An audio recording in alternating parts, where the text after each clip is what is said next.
Greetings and welcome to Dr. Jeff Talks About Sex and Intimacy, where we explore the science, the stories, and the soul of sexual health. I'm your host. I'm Jeff Albaugh. Today, you're joining us for episode 50, Healthy Masculating with LeRoy Gordon. Whether you're watching live or listening to the recording, I just want to take a moment to sincerely thank you for being here. I can't tell you how much I truly appreciate your presence. Every single one of you, your engagement and your curiosity and your willingness to learn are what makes this podcast happen and what it's all about. So thank you so much for being here. Well, we are connected across so many platforms. You can follow us on Facebook. You can follow us on Facebook. You can follow us on YouTube. You can follow us on LinkedIn. And if you're on X, we love our X people. But if you want to submit a question, hop over to YouTube, LinkedIn, Facebook, StreamYard, so you can interact with us directly. A quick favor, if you are a Facebook person, the more people who follow us on Facebook, the more we can do on Facebook. So we love when you follow us on Facebook. And if you're a follower, thank you. We appreciate it. Visit the website. On the website, you can pull up and watch all the previous 49 episodes with all the incredible guests. There's so much good knowledge there, and I hope you can glean from that knowledge because it's really some wonderful information. You can also pull up the calendar and see what's coming up all the way through March. We've got some great, wonderful guests coming in, and we're going to be talking about some fun subjects like we are tonight, and really interesting subjects that will hopefully help you live a more wholehearted, beautiful life. And so go to the website. You can take us wherever you're going. You can take us in the car and you can stream. We'll be right there with you streaming on your favorite streaming service like Spotify, like Amazon Music, iHeartRadio. When you're working out at the gym, when you're in the car on those long road trips, take us with you. Learn more from Dr. Jeff Talks About Sex and Intimacy. As always, I like to take a moment to remind you that everyone is welcome in this space. Whatever your sexual orientation, whatever your gender identity or your relationship style, you are welcome here. And we are so glad you showed up. And you matter. You matter to us and you matter to others. So we really appreciate you. The mission of the podcast, really, what is it all about? What do we do? It's pretty simple. It's just to empower and enlighten you with the evidence-based scientific information you need to improve your sexual health and deepen your loving relationships. So hopefully you will be able to live this one miraculous life more wholeheartedly, more fully, and more lovingly. Today marks a bit of a milestone. How crazy. Episode 50. And I couldn't think of a better guest to help us celebrate than LeRoy Gordon. He is the creator of groundbreaking concepts like the one he's going to talk about tonight, healthy masculating. I love that term. If you've ever wondered how masculinating can be reclaimed in a way that nurtures connection, emotional presence, pleasure, and wholeness, well, guess what? This episode is definitely for you. LeRoy invites us to rethink what it means to be a man by shifting away from rigid, inherited scripts and towards healthier, more expansive versions of masculinity and what that looks like. Ones that support better intimacy, better relationships, and better lives. Love better. I always tell my patients, my favorite word is better when they come back to see me. We're going to explore how men can embody power, their power without domination, vulnerability without shame, sexuality without fear. So settle in. Episode 50 is all about healing, integrating, and reimagining masculinity in ways that strengthen both individuals and relationships. So my guest today, LeRoy Gordon, he's an educator, he's a speaker, he's a men's wellness strategist, known for pioneering the concept healthy masculinity Healthy Masculating, a practice-centered framework that helps men develop emotionally integrated, relationally connected, and sexually healthy ways of moving through the world. With a background in men's behavioral health, embodiment practices, and community leadership, LeRoy has spent more than a decade guiding men through personal transformation. His work blends emotional literacy, somatic awareness, and culturally informed conversations about masculinity, helping individuals shift from outdated, restrictive norms to more expansive, life giving expressions of male identity. Through workshops, coaching, and public speaking, LeRoy Gordon has become a powerful voice in the movement to redefine masculinity in the modern age. His mission simple: to support men in becoming healthier partners. Sounds good. Healthier, better fathers, better lovers, and humans. Gosh, we all need more of that. One conscious step at a time. I am so excited to welcome my guest, LeRoy Gordon. Welcome. Oh, Vic, there we go. Welcome, LeRoy. I'm so glad you're here. Great to have you. See. All right. Looks like Mike is up. Jeff, thank you so much for the introduction. Very generous. I really appreciate you. Appreciate you being here, allowing me into your space, and really love your energy. Feels nurturing. Feels like conversation, a way of sharing and speaking to each other that I think a lot of men would benefit from, which is why I really love this conversation we're preparing to Definitely. have. Definitely. I am so excited about your topic, and I can't wait to hear everything you have to say. I will be back with you in a little bit, but right now I'm going to hand it all over to you so you can tell us about healthy masculinity. Thank you. So, friends, listeners, also extending my greatest thanks to you for allowing me to be here and share a little bit of what I've been working on with all of you. And the question is, how can we as men healthily masculate? And I think the first place I want to go from the title is thinking about manhood, how we show up as men, what is masculinity. And I've come to believe that there is no one way that we do this, whereas the society we tend to be reared in as men tells us that we have this little box that we have to fit into. And my kind of idea around how we healthily emasculate is to get out of that box, get rid of the box, get rid of what traditional masculinity says we must do, and perhaps even include some of that in things we can do to healthily show up as men, but kind of reform what we have seen masculinity as, and both as individuals and as a society, redefine, recreate, build for ourselves, and do something that's a bit healthier and perhaps benefiting the world in a different way. As it stands, we look at 90% plus of violent crime being committed by men, much of that against women and other groups. But the most common victim of violent crime is another man. So I think a lot of what we are doing on an individual level, but how we conceptualize the rest of the world and how we fit into it is going to be a big part of the conversation. So there's 5 ideas that I wanted to kind of put out there as discussion points, kind of contribute some of my thoughts around it, and of course, take some questions at the end. Those 5 ideas, just from a high level overview, are: as men, we benefit from developing self-awareness. We benefit from getting to know the lived experience of women and other groups. We benefit heavily from learning to take greater responsibility for ourselves and kind of the state of the world, maybe an aspect of duty or care. We heavily benefit from getting in touch with our hearts, which is the biggest piece, I feel like, in loving better and growing more empathy. And finally, we have to ditch the lone wolf mentality.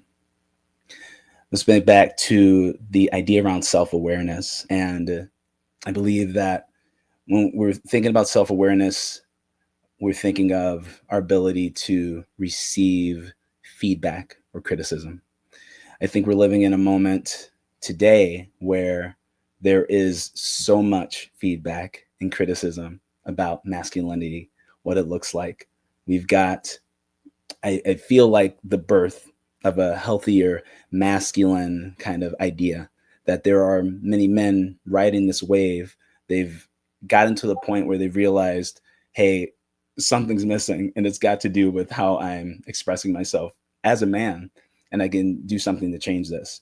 But we also have a lot of men who are on the incel train, the red pill train, and we're in a state of the world that is pumping just a lot of mixed messages around for men to absorb.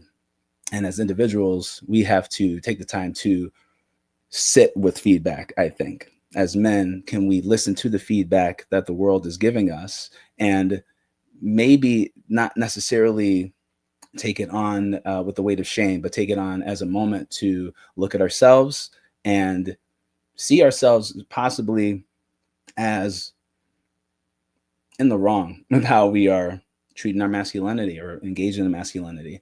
And if we truly feel like we're men who are showing up well, then I feel like we're able to just sit in the heat and sit in the experience of the women and other gender expressions and listen to what they are saying about who we are in the world. And that's just one piece of it. We still have the kind of individual level of taking or having a level of self-awareness. So with our self-awareness, we grow to know ourselves. We grow to know our feelings, like our internal feelings, being able to name them, but also listening to our body. We get to know how we struggle, how we improve, the ways that we know work to support ourselves, and even the ways that we shine. These are all things that through self-reflection, self-awareness, we can engage with and find other ways to express in the world. And I think with that awareness, we are then setting ourselves up for a greater base of growth that will allow us to have a few better outcomes. And I just put that self-awareness piece out there as like just there's a base level of where any of us will benefit from any sort of growth. Number two is where I think the work starts to get real for men, and that is engaging, learning about the lived experiences of women and other groups. And I think that right now, when we're talking about red pill culture, incel culture, new buzz term of the male loneliness epidemic, we are kind of seeing in a lot of that conversation this desire to be in a relationship for many men, and a bubbling up of blame for why they aren't in such relationships. Going back to feedback, we have to kind of learn the ways that we're showing up and the experiences that we have kind of been a part of or are actually happening around us. And I think that in learning lived experiences of women and other people, we start to get into the idea around patriarchy, just the system of sort of male dominance that I really do believe drives things, and very much drives where we are with masculinity in this time. And that understanding that we as men, as an entire society, are swimming in the waters of patriarchy really then gives us a place to start to work from.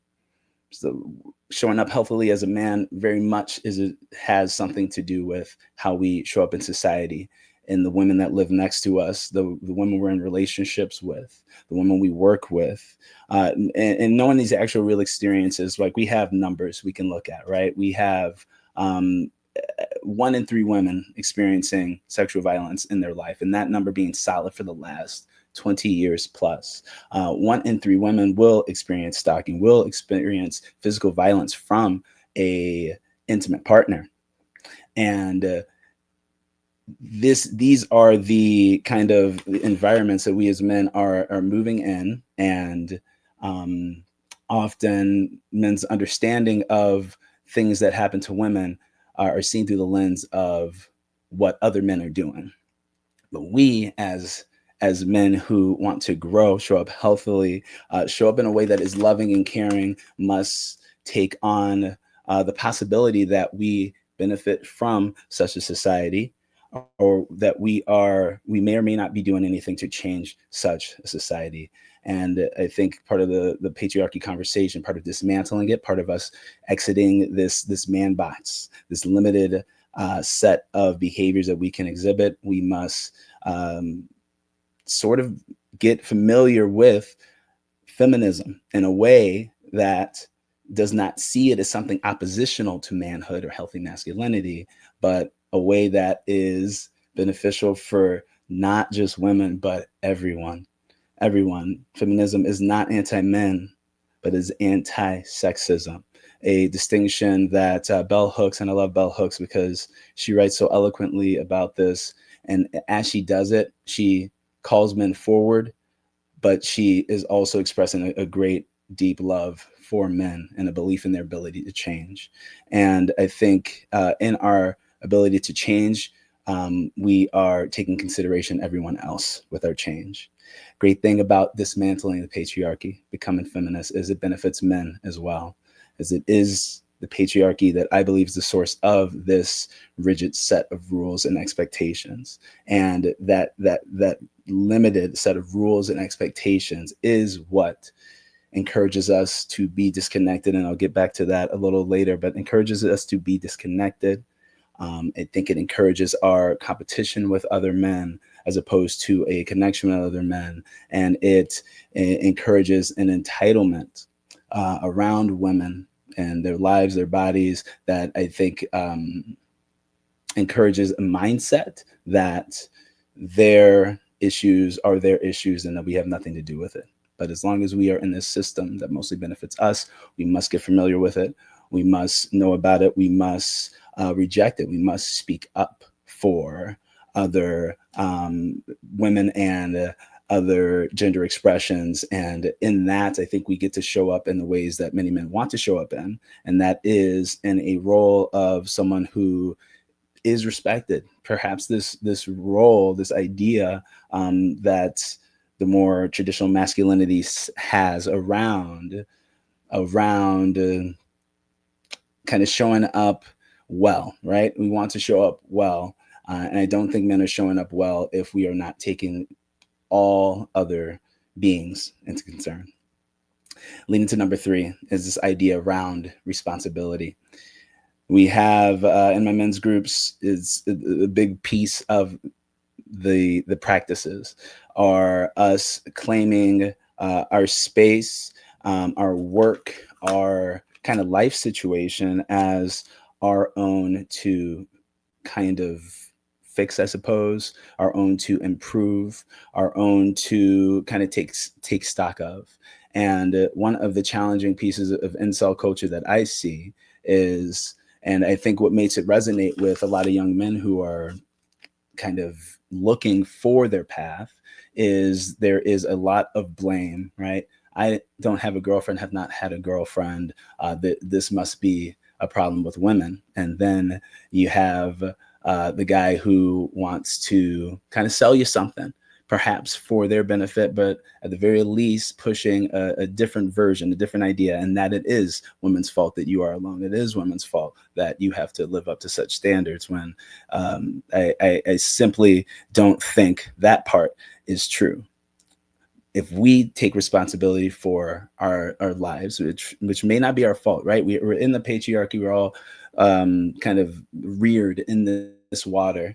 We're all in a society where many of us learn masculinity as is, and that's just it, without a ton of influence to tell us, hey, maybe there is another way, right?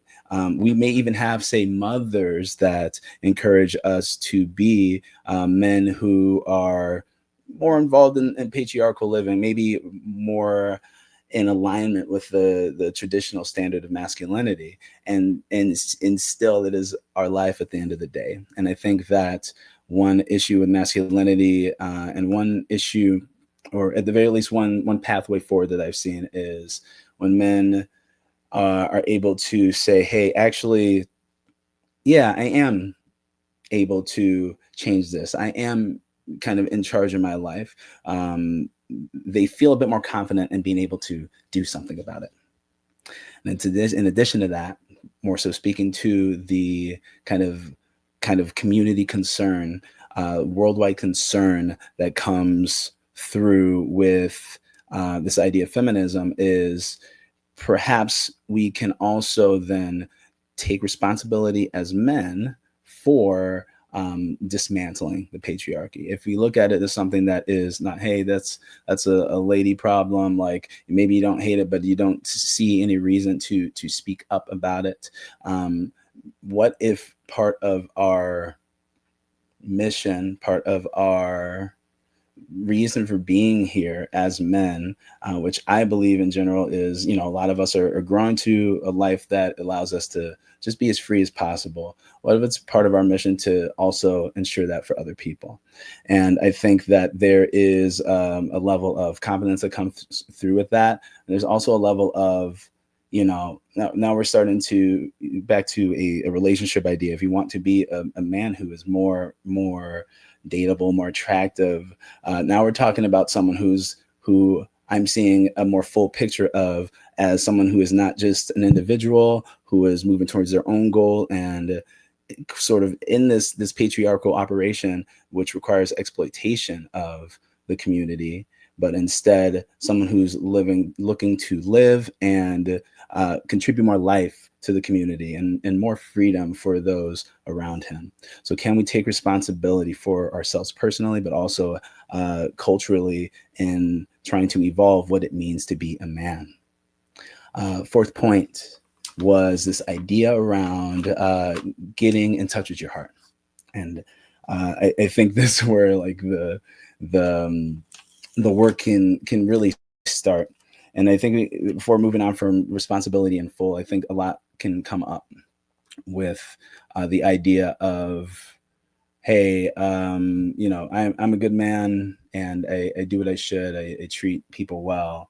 I've never done violence against anyone in my life. Why am I being made to be responsible for any of this? And maybe that's, a broad example. Something, anytime we're asked to take responsibility when we have done something maybe wrong, or something that people see in a more negative light, things come up. We as men have difficulty when things come up, learning to even name our emotions, work with our emotions, process our emotions in ways that are productive. And I think that traditional masculinity has a way of telling us that we need to not be in touch with our heart. In fact, in order to be a man, full man, grown man in a traditional masculine model, we must disconnect from our heart. We must disconnect from our emotions, and we must disconnect from what is warm, what is soft, what is girl or woman like. And it is those ideas, those patriarchal standards that say all those things are bad, less than, and weak, and we must not be those things. And in that, I think men are done a great disservice. And I think that is the work of finding our way from the masculinity that many of us are practicing to a healthier form of masculinity. And there's another great bell hooks book I really love. So mentioned earlier, the idea of feminism, that is feminism from everyone, is for everyone.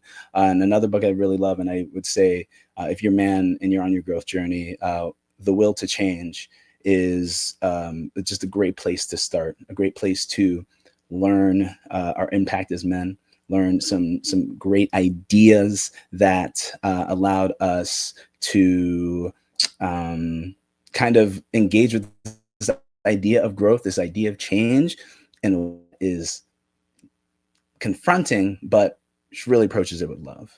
And the quote I'd love to share is, learning to wear a mask, that word already embedded in the term masculinity, is the first lesson in patriarchal masculinity that a boy learns.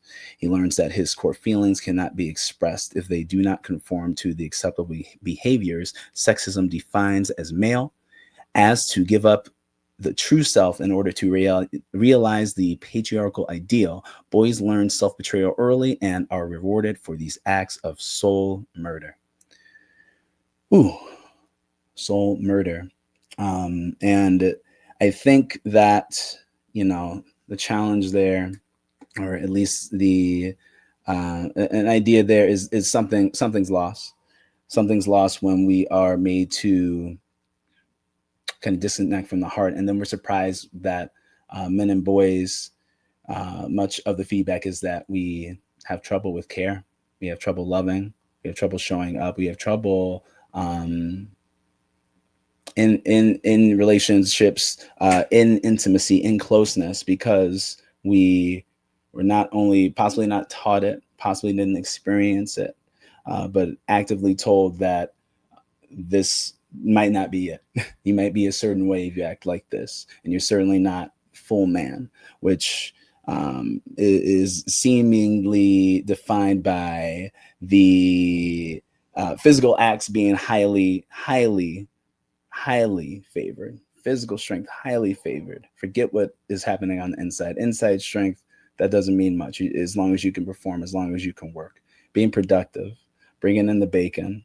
A lot of men feel like that is their role happily. And a lot of men feel like that is their role and that there's something more.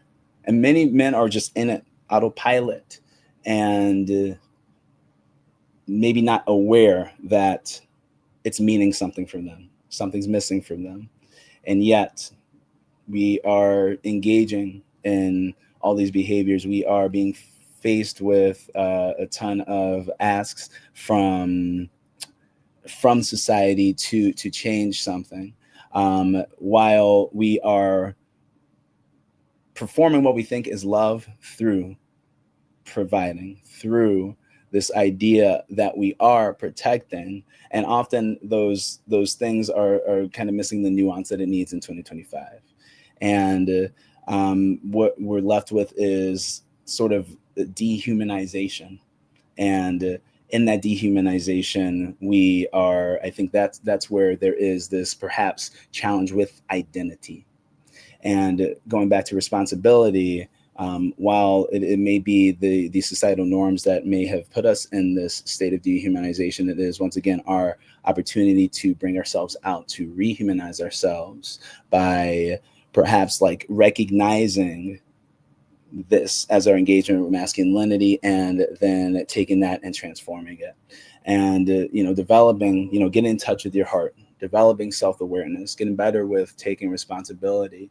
These are places where now help comes into play. You're going to therapy to perhaps work with a therapist on the techniques that allow you to become more reflective.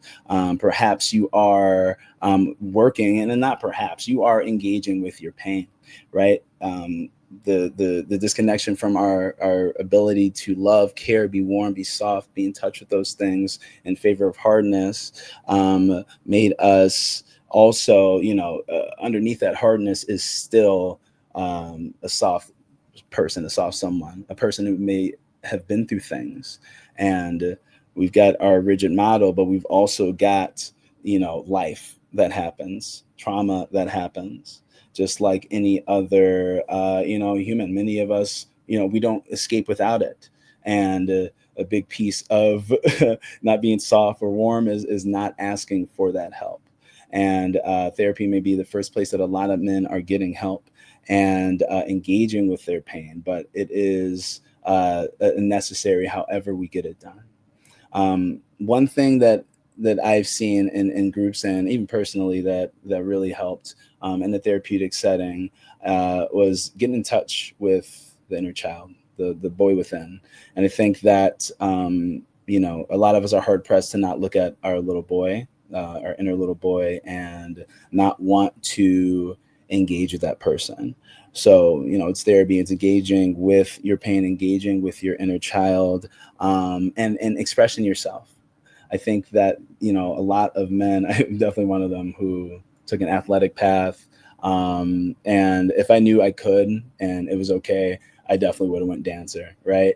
And lived a lot of my life not really engaging with a creative expression. And I think, engaging with the energy moving within us.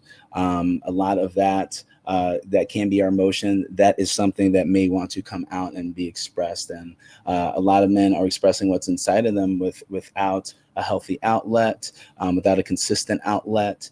And many people express through creativity. And I want to mention the expression piece, not just for creativity purposes, but we're creative when we create. We're creative when we're doing art, but we're also creative with what we wear. Do you dress a certain way? Have you wanted to dress another way? Do it different.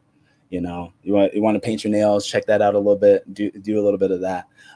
Things that we weren't looking at because, that's for everybody else to do and not men. You actually can.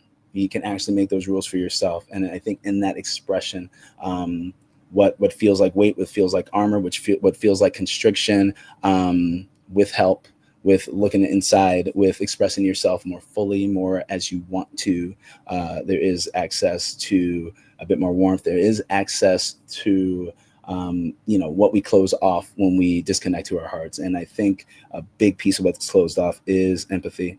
And, empathy, I think, is the piece that ties it all together. And we come to part 5, last little bit here. And is to ditch the lone wolf mentality. And I think, lone wolf mentality, there is a big value in the US and masculinity, maybe around the world, and certainly in patriarchal standards, to get it done on your own. And I think that there's so much wrong with the idea that successful people get it done on their own, when in fact they have a team, people working for them. A lot of them have families and support systems in the quote unquote background doing the thing. So it is a potentially a farce that we can do this all alone. And even the things that we do, cool. And a lot of times it's just better doing it with somebody. It's a lot better asking for help. It's a lot better to ask for support. We as men seem to glorify the individualism and look sideways at collectivism outside of team sports. Look outside of, or look down on asking for help outside of a space in which that is already the point to kind of be doing it, which again, team sports situation. Maybe you're going to go to a personal trainer because that is about strength. But when it comes to therapy, when it comes to talking to somebody, when it comes to even talking to a friend, that is simply seen as weakness. It is undervalued. And I think that has had implications beyond just what it means for us personally, but undervaluing our fellow man. What if we valued men more in the first place? Are we doing violence to other men at the rate that we're doing violence? If we cared about the experiences of women in the first place, outside of the women we know, many incel men don't have women connections to know that, hey, this person is a human and not an object, and they have experiences. And if you had empathy, perhaps listening to their lived experience would move you to do something about what's happening to the rights of women in the US, where we're seeing the death of women, because they can't get abortion care, where the wage gap is still 77 cents to the dollar across the world. Maybe if you are in touch with empathy, you're caring more about that, doing more about that. Maybe you're caring more about the rights of all groups. And I think in that we become the type of men that we want to be, the type of men that are more approachable, more dateable, the type of men who will get grace on their journey of growth. And it's through empathy. The individualistic values cut us off from empathy, cut us off from caring, made it about number one, numero uno. But I believe a return to collectivism, a return to empathy, is a return to care. And I think that men have trouble providing care. And this road seems like a road to care.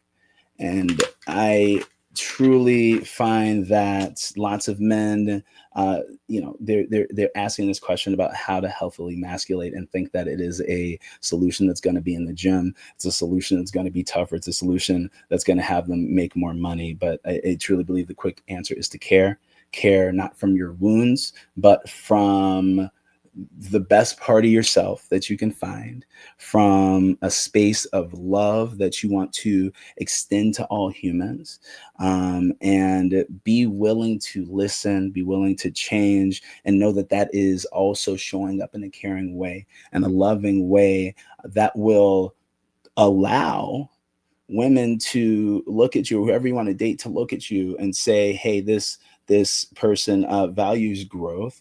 They value themselves enough to take responsibility for their situation. They value the world enough to care about others in the world and how they contribute, and they care enough to do that listening, to do that growth, to show up in a way that is a bit more inclusive to everyone. And I think that when I think inclusivity, I think freedom, and I think like that really freedom to be who we are is the goal of many people. I do think that is the goal underneath everything a man wants, is to love and to be free. So if we can develop our self-awareness, care, and do something about the experiences of and the rights of women and other genders, other sexual expressions. If we take responsibility for where we are, who we are personally, and the responsibility for an evolution of masculinity, if we get in touch with our hearts and be a little bit more less individualistic and more collectivist in terms of how we are caring about care and actually providing it, that we are just kind of setting ourselves up for better outcomes in dating, in the world in general. And yeah, that's what I got for you. And yeah, any questions, I'd love to answer them for you. Awesome. So many important concepts in there to wrap our heads around. I really, I like a lot of what you had to say, especially like it kind of starts with the self-awareness. It starts with me, understanding who I am and what I'm about and what I want, and how I've been taught and scripted to believe about myself. And is that the way I want to believe about myself? Mhm. All those things I think are really important for each person to kind of examine as they move through. It's kind of a big deal, and you think you think of so much of how we're programmed to not to latch on to very particular emotions like anger, but not the Yeah. other ones because they're not okay, right? It's like Mhm. our go-to is anger, but we can't go to the rest because those aren't okay. And those are all scripts and things that we've been taught that are not healthy, and we need to challenge and examine. Absolutely. And yeah, I love the idea around anger. That's the okay one. Maybe, joy, maybe a high level of excitement. But even there's there's a too cool or too manly level of happy, of excited. Absolutely, right? And it's like, wow, we're even limiting that. Um, yeah, I think we deserve to have a more full expression, and I think we have a more full expression of what's Mhm. actually happening, good, bad, ugly, difficult. We're creating space for ourselves, and I think that's what men need inside, just some more space. Yeah, and you got to dig in, and a therapist can be really, really helpful because there's probably something underneath the anger, something like sadness or pain or trauma or whatever. But you're not going to know unless you explore some of that and really look at it. And trauma and anger kind of they're gonna if you don't acknowledge them, they're going to keep showing up in Absolutely. all the wrong ways. So I think it's really important to dig underneath it and see what's really going on. What are those real emotions? And I think that's really good. I love some of the terms you used, like how many of the things we've been taught about. It's not okay to have these emotions. It's not okay to do these different things. So we wear this mask, and that's really soul murdering. Powerful Mhm. terminology, but really, gosh, I think soul killing, it really kind of describes what that's doing, because I can't be my authentic full self because I'm only allowed to be certain things. Absolutely. I wanted to mention one piece as well. The community piece, right, is about caring. I think for men, getting right with masculinity also involves getting right with men in general. And a lot of us, I think, don't know how to have male friendships. Every time we hug, you got to do the pat back thing because Mhm. it's just a little, we're not allowed to just embrace each other and hold on tight. We're not concerned with necessarily, what is this guy next to me going through? And I think that transforming that piece as well, like a therapist, great support group. And I think post therapy, pre therapy to get into a men's group has been something that I've seen many guys do that has been helpful. And then it's I guess you're concerned with the community, but then it's like, where do you find community? And I see a lot of our community be in our romantic relationships, but I think there's a lot to be said about us getting back to friendship as well, and relying on friendship too. And that friendship, those other ways that we can get our support, we can learn to take our mask off. People can take our mask off with, really lead to, I guess, soul renewal, healing, whatever you want to call it. Yeah, I think, and that leads into what I was thinking as well about, Daniel Goleman. A lot of people know him from his book Emotional Intelligence, but he wrote a second book on social intelligence that showed study after study that shows we are hardwired for connection with each other. It's not optional. We are literally hardwired for connectivity with other human beings, male, female, with other people. We have to bond with them. And I think that connection is so, so important. With my couples, part of our intake, we always ask, who are your significant others? Who are your people? Who do you talk to and be authentic with and exchange and be present with? And you got to have those people in your lives. So I agree with you that especially having your not your loving mate is one person, but they can't be every single thing to you. So you need other people in your life, friends and family, who are your people, period. They're your people you can show up and be authentic with without feeling judged, that you can have real connection, feel valued and seen by, and they feel the same with you.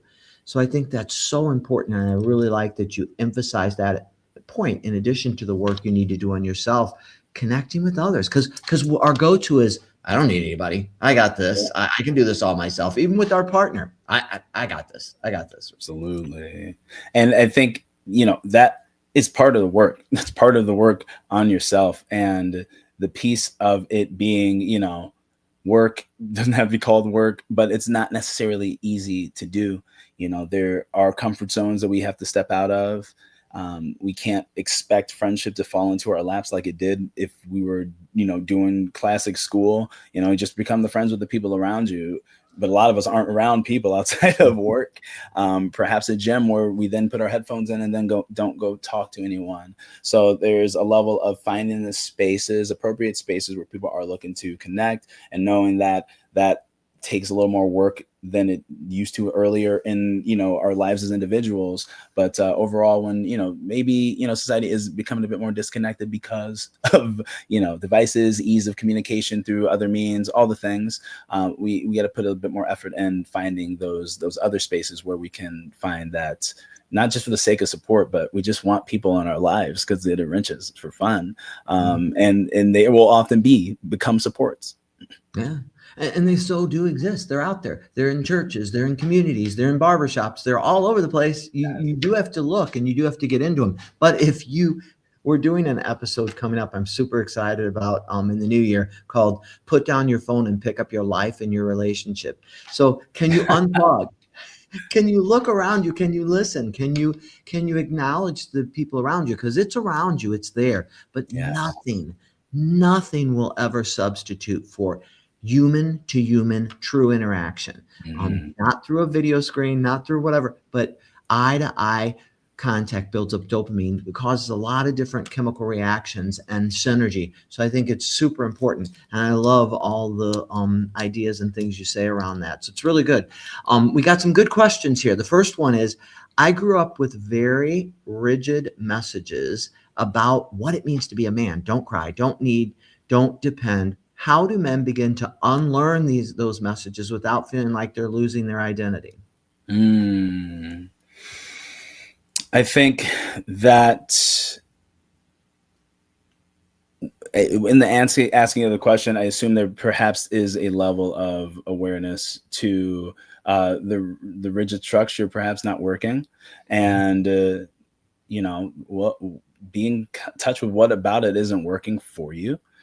What aspect of you wants to be expressed. I mentioned the nail painting, dangly earrings, for example. I just want to wear it because it looks cool. It means nothing about me, but it would mean everything. And the barrier to that for me was, oh, what are the other guys going to say? And then I remember I'm like, oh, actually, I've learned that I'm letting go of that. So, what is outside of that rigidity that you want, and connect with why the rigidity does not work, and can you let go of what comes up for you when you're thinking about facing the rigid kind of scripts and knowing that you're going to go against it.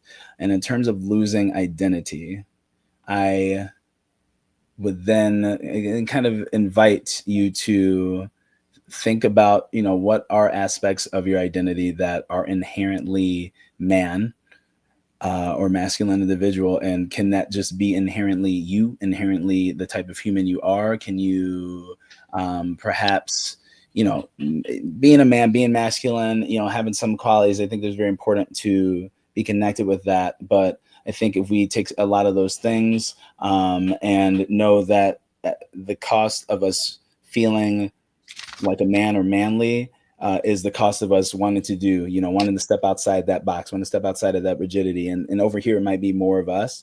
Maybe you can consider us, the you, that is still some of this stuff that is in the masculine scripts, and stuff that perhaps you have chosen freely and not just taken as a socialization. Some of it's still over here with the part of you that wants to step outside of that box. And I think like the overhear you, like this you is totally good. It's totally good, totally inclusive of some of this stuff and inclusive of other parts of your identity that you find important. So I think can we kind of redefine like yourself and how masculinity fits into you versus you fitting into it. I think that's what I have to say about that one. Yeah, and two, I think listener, as you're willing to identify where you might be rigid, and just like you said, that self-awareness and self-discovery of what's working for you, what's not working for you. Maybe parts of it work well for you, maybe parts don't. So I agree. Kind of exploring that and seeing what that's all about, and then just that you become aware of it will be a great starting point, and then build from there. And maybe it can be something simple. Maybe you're not ready. Maybe it might be too extreme for you to think of painting your nails or whatever. But maybe take a yoga class where they look at yin and yang, and or something like that, or Tai Chi or something where they kind of look at all that. Open yourself up to discovery. So I think there's lots of ways to do it. Another good question was, many men say they want deeper emotional and sexual connection, but freeze when vulnerability shows up. How do you help men with work through the fear and shame that often block intimacy? I think the shame question is very deep. So men who want intimacy, normal connection, when vulnerability shows up, they kind of freeze up. And how what would I say to them? I say that this idea around being vulnerable,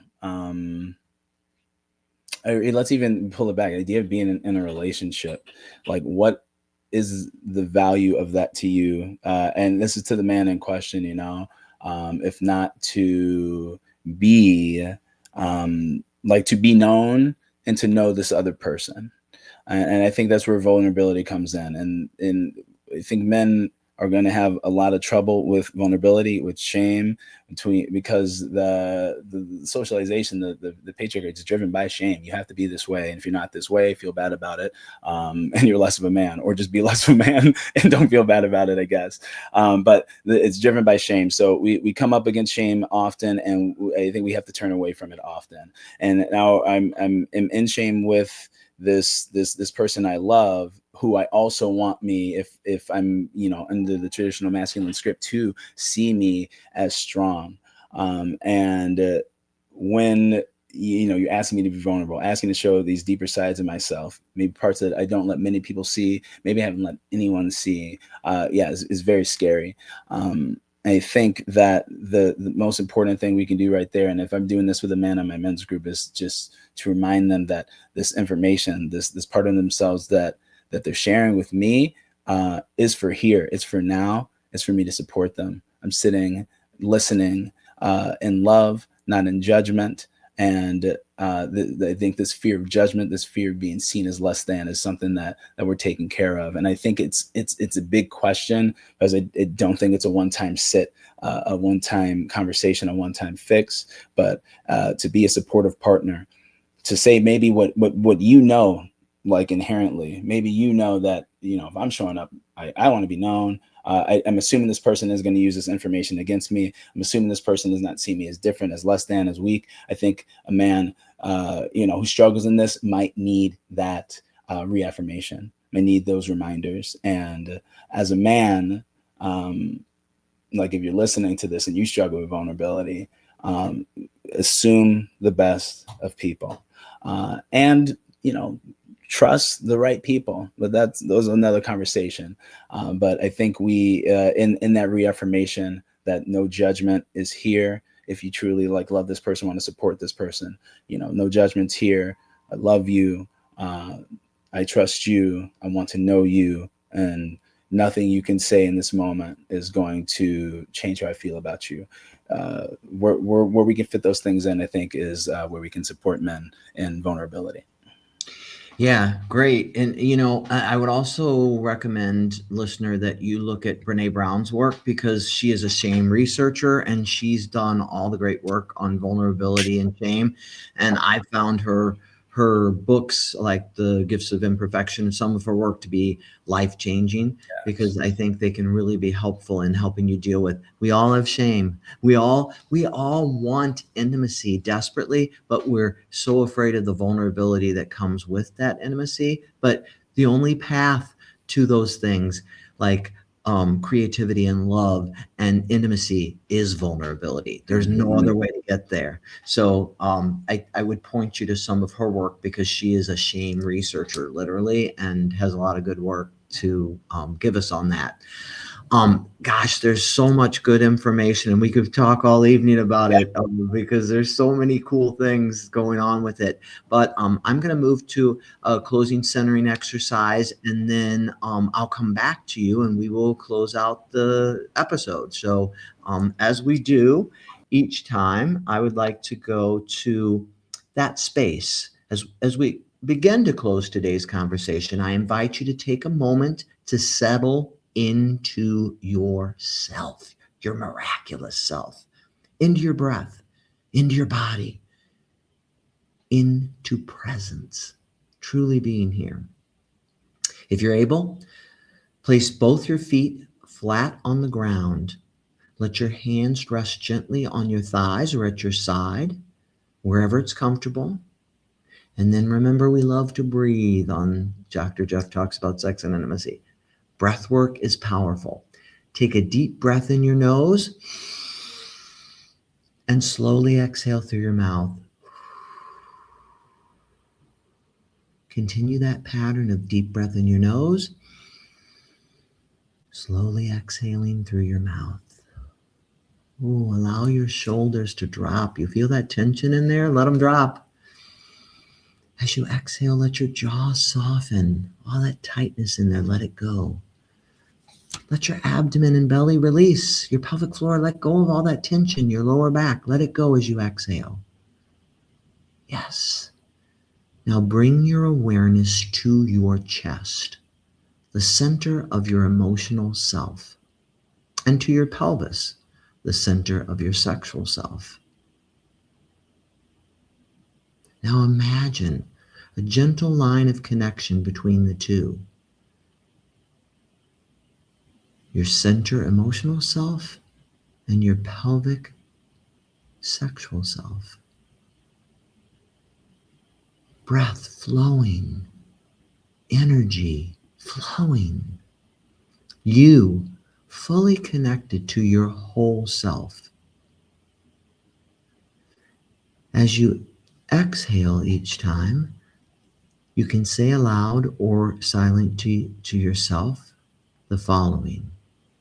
Breathe in, exhale. I am allowed to be strong. I am allowed to be strong. Inhale, I am allowed to be soft. I am allowed to be soft. Let it go, let it go. Inhale, I am allowed to belong. Powerful word. I am allowed to belong. Inhale, I am allowed to feel whatever emotion comes up. I am allowed to feel whatever emotion comes up for me.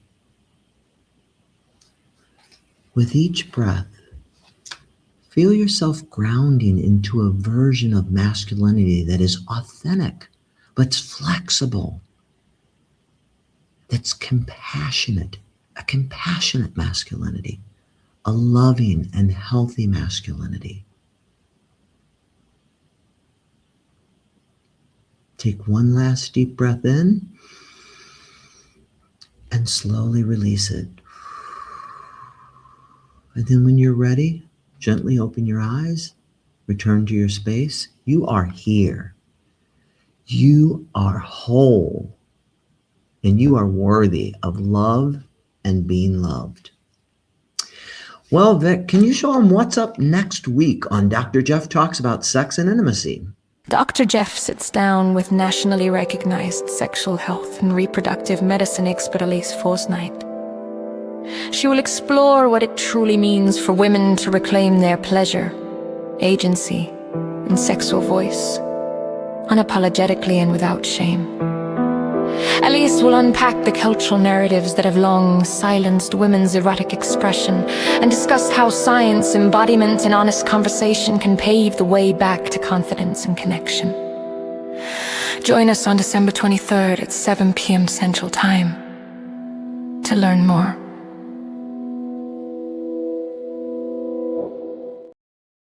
It's going to be a great episode, and we look forward to it. But this week, I just can't thank you enough, LeRoy Gordon, for reminding us of all the different dimensions and all the different ways we can express healthy masculinity. And really asking listeners to delve into themselves, to self-explore and figure out what works and what doesn't work for them in terms of expressing that healthy masculinity. Is there any last final message you'd like to give our listeners as we close out? That's all from me. Just I love you, men.